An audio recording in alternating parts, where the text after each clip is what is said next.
Ay ba? O, ilagay mo muna sa gilid Kasi yung bracket kaya nito. Baka nasa loob. Check mo muna. Siyempre. Mga ano to eh. Mga... Buhay na ba natin ano? Buhay. Paano naman mahulog? Ay, paano? Pagaling natin ito. Ayan. Tatanggalan pala yun.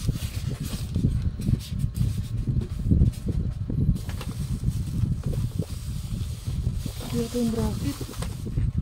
Ayan nga yan. Ito nga no? Wait lang pala. Sige na. Tanggalin ko na dito?